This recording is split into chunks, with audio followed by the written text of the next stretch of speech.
गुप्त एवं गुप्तोत्तर काल, ठीक है। गुप्त वंश ने किस अवधि में शासन किया? तो 319 से 500 ईस्वी तक, ठीक है। राजवंश जो कन्नौज पर अत्यधिक स्थापित करने में आध्यात्मिक सत्ता स्थापित करने में त्रिकोणीय संघर्ष में उलझे रहे, तो पाल, गुर्जर और राष्ट्रकूट। ठीक, किस शासक ने 4 अश्वमेधों का संपादन किया? तो प्रवर सेन प्रथम ने। आगे हम लोग देखते हैं, प्रथम गुप्त शासक जिसने परम भागवत की उपाधि धारण की, तो चंद्रगुप्त द्वितीय। प्रयाग प्रशस्ति सैन्य अभियान के बारे में जानकारी मिलती है, तो समुद्रगुप्त के शिलालेख से। ठीक, कौन सा राजवंश हूणों का आक्रमण से अत्यधिक विचलित हुआ? तो गुप्त।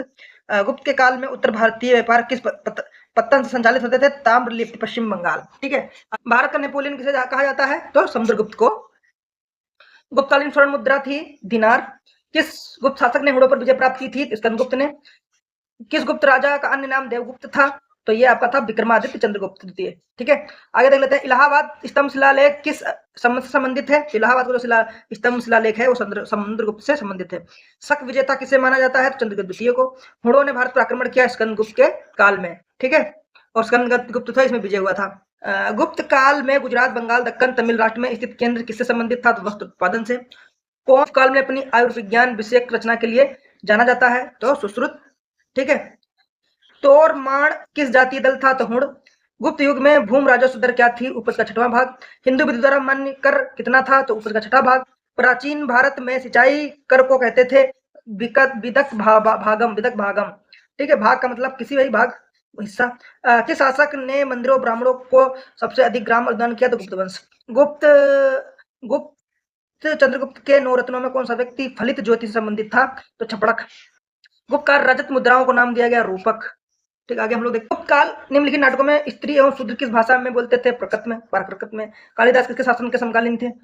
तो चंद्रगुप्त द्वितीय। नगरों क्रमिक पतन किस पतन काल की एक महत्वपूर्ण विशेषता थी? गुप्त काल की।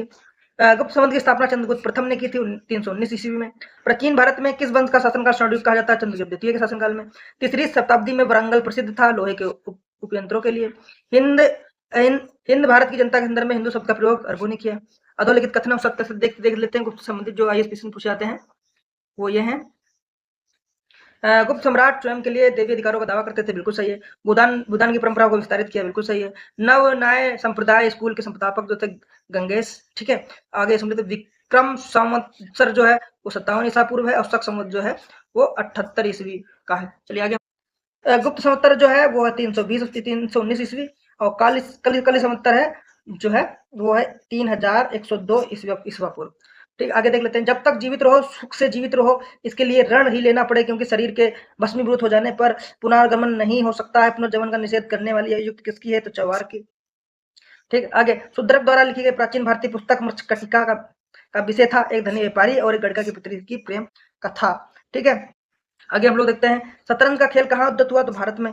ईसा की 3री शताब्दी में जबकि हुण आक्रमण से रोमन साम्राज्य का पतन हो गया, भारतीय व्यापारी अधिकारिक निर्भर हो गए थे दक्षिण पूर्व एशियाई व्यापार पर। विशाख दत्त के प्राचीन नाटक मुद्रा राक्षस की विषय वस्तु है चंद्रगुप्त मौर्य के समेत राज दरबार के दूरबी सिंधियों के बारे में। आगे हम लोग पढ़ते हैं, सम्राट हर्षवर्धन ने 2 महान धार्मिक सम्मेलनों का आयोजन किया कन्नौज तथा प्रयाग में। किसने राष्ट्रकूट साम्राज्य की नींव रखी? दंती दुर्ग ने। ह्वेनसांग किसके शासनकाल में भारत आया? तो सम्राट हर्षवर्धन के साथ में। ह्वेनसांग की भारत यात्रा के सूती वस्त्रों के उत्पादन के लिए सबसे प्रसिद्ध नगर था मथुरा। हर्ष के दरबार में ह्वेनसांग एक दूत के रूप में किसने भेजा था? ताइसुंग ने। चीनी विद्वान ह्वेनसांग किस विश्वविद्यालय की अध्ययन करने आया था? तो नालंदा। उत्तर प्रदेश में स्थित हुआ स्थान जहां हर्षवर्धन ने बौद्ध महासम्मेलन का आयोजन किया, तो वो प्रयाग। पढ़ते हैं, हर्षवर्धन के समय सूचनाएं किसकी पुस्तकों में नहीं थे? तो बाणभट्ट की हर्षचरित तो कन्नड़ की राजधानी में। सम्राट हर्ष ने अपनी राजधानी थानेसर से कहां स्थापित की? कन्नौज में। गुर्जर प्रतिहार वंश की स्थापना किसने की? नागभट्ट प्रथम ने। पुराणों के अनुसार चंद्रवंशीय शासकों का मूल स्थान क्या था? प्रस्थानपुर, वर्तमान झांसी और इलाहाबाद। ठीक है, उस पहल शासक का नाम बताइए जिसने विक्रमशिला विश्वविद्यालय स्थापित किया? धर्मपाल ने। नालंदा विश्वविद्यालय का विनाश का कारण था मुसलमान तुर्क बख्तियार के 1193 में आक्रमण के कारण। बख्तियार खिलजी जो उसने आक्रमण किया था। भारत में सबसे प्राचीन विहार है नालंदा विहार। चीनी यात्री भीनमाल की यात्रा की तो ह्वेनसांग। कवि बाणभट्ट कहाँ के निवासी थे? तो कवि बाणभट्ट जो थे वो औरंगाबाद जिला सोन नदी किनारे अवस्थित प्रीतिकुट्टा गांव बिहार राज्य के निवासी थे। चलिए हम लोग आगे बढ़ते हैं, कोस से शब्द का प्रयोग रेशम के लिए किया। ठीक है, आज भी भारत में ह्वेनसांग को याद करने का मुख्य कारण है शिवकी की रचना।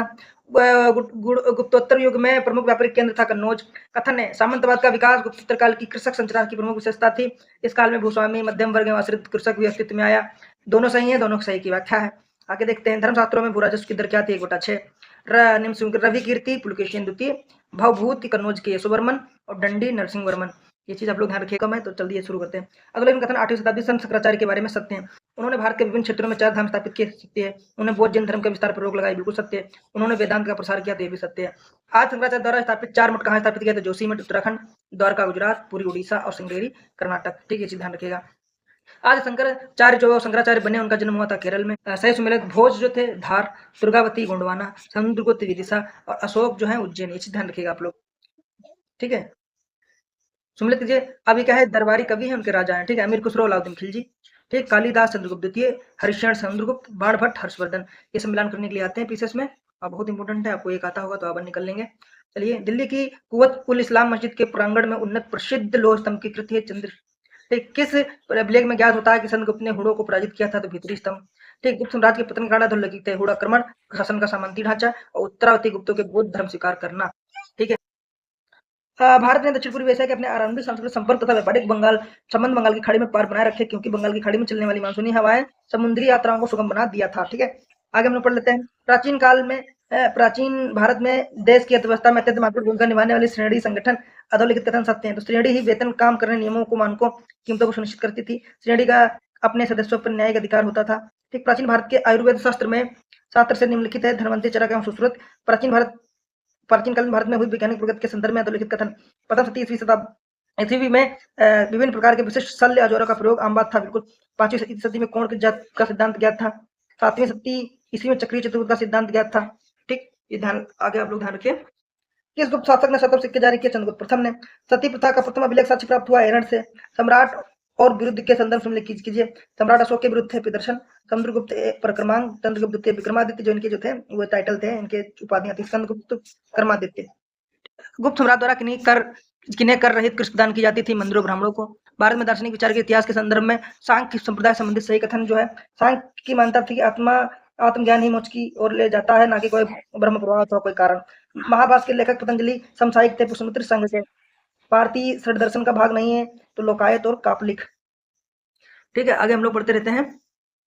अद्वैत दर्शन के संस्थापक थे शंकराचार्य। अभिनव गुप्त का संबंध नहीं है वेदांत दर्शन से। पुलके द्वितीय का बदामी शिलालेख शक 465 का दिनांकित विक्रम संवत दिनांकित करने का वर्ष होगा तो 601। मौखिक साक्ष्यों की राजधानी थी कन्नौज। भारत की यात्रा करने वाले चीनी यात्री युआन चांग यानी हेनसांग ने तत्कालीन भारत की सामान्य दशाओं को संस्कृत वर्णन संदर्भ में किया है। जहां तक अपराधों के लिए दंड का प्रश्न है, अग्नि व विष द्वारा सत्य परीक्षा किया जाना किसी व्यक्ति की निर्दोषता अथवा दोष के निर्णय के साधन थे। व्यापारियों को नौघाटों नौकाओं पर शुल्क देना पड़ता था। चीनी लेखक भारत का उल्लेख किस नाम से करते थे? तो इंतु। भारतीय इतिहास के संदर्भ में सामंती व्यवस्था का अनिवार्य तत्व है अत्यंत सशक्त केंद्रीय राजनीतिक सत्ता और अत्यंत दुर्बल प्रांतीय और स्थानीय राजनीतिक सत्ता। भूमि के नियंत्रण तथा स्वामित्व पर आधारित प्रशासनिक संरचना। पूरी द्वारका, मानसरोवर, रामेश्वरम कौन सा 4 धाम में सम्मिलित नहीं है? तो मानसरोवर। ठीक है दोस्तों, अगले चैप्टर में बढ़ेंगे दक्षिण भारत के